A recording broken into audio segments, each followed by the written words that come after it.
what I find interesting here is that even though we're consuming more amps here, and that's our voltage and amperage at the cell, our gas production just barely peaks there, almost at 400, with just two of those 4-inch cells, those 6x1 cells, compared to my two 7-inch cells. Consume a little bit less amperage. We get a higher voltage and produces almost the same amount. I'd say it's just about right on. The other one was barely tipping 400, so we're right neck and neck. Amperage, voltage input. We're at 914 hertz, 85% duty cycle, EOP.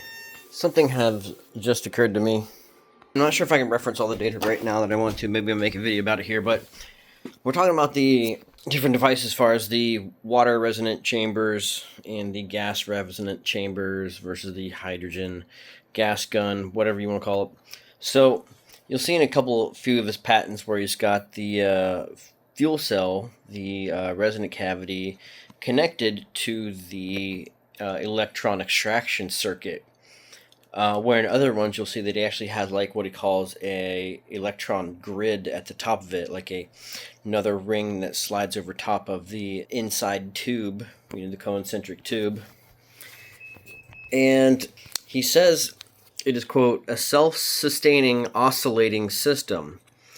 By taking those electrons available in the water bath and recycling them through the VIC. Now, hold on a minute.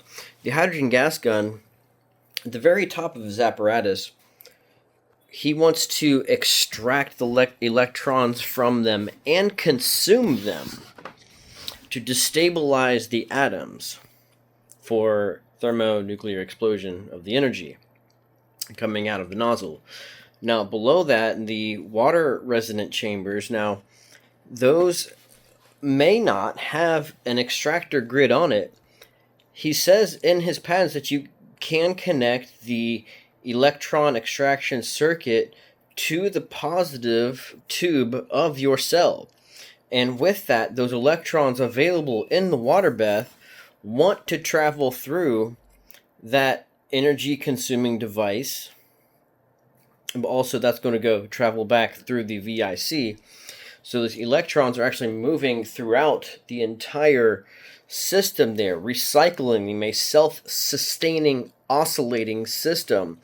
That means power on, you're putting frequency into it, you're bolstering that voltage up in the cell, and then you switch it off, and during that switch off time you have all this available energy available to be recycled back into the system. Whereas the hydrogen gas gun, all those electrons are extracted through a separate grid. It's something I'm trying to figure out in my own head. There is my photon grid. There's the center tube that extends all the way down to this hole here. There's my outer tube that extends to this first hole right there. To this one right there. And there's our glass or quartz tube on top of that. Hey y'all, quick update. I scrapped my stainless steel strip idea for just direct connection with some bolts here. The other method just did not prove to be sealed completely. This seemed to be a very well sealed apparatus here.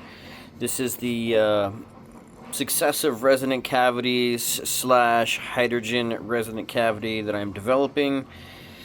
We've got some crystal glass or quartz tube coming in.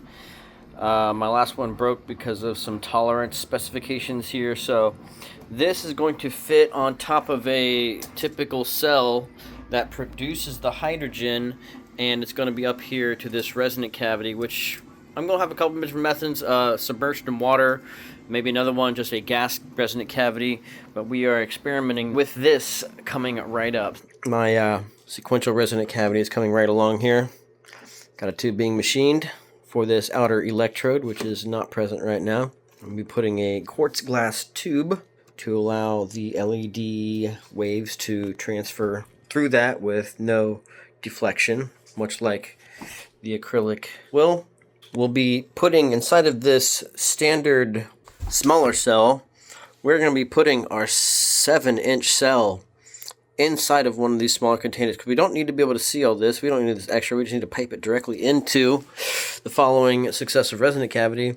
Then we'll have maybe another one right here, or maybe have this actually attached to another enclosure for just like a water reservoir, as per kind of like Stan Meyer's actual multi-cell apparatus, which is what I'm trying to replicate. If I could redo these somehow, I'd try to chop as much of this off as possible, make it as low profile as possible. Trying to go for like a direct, fashion as we can. This is Stan's Revenge.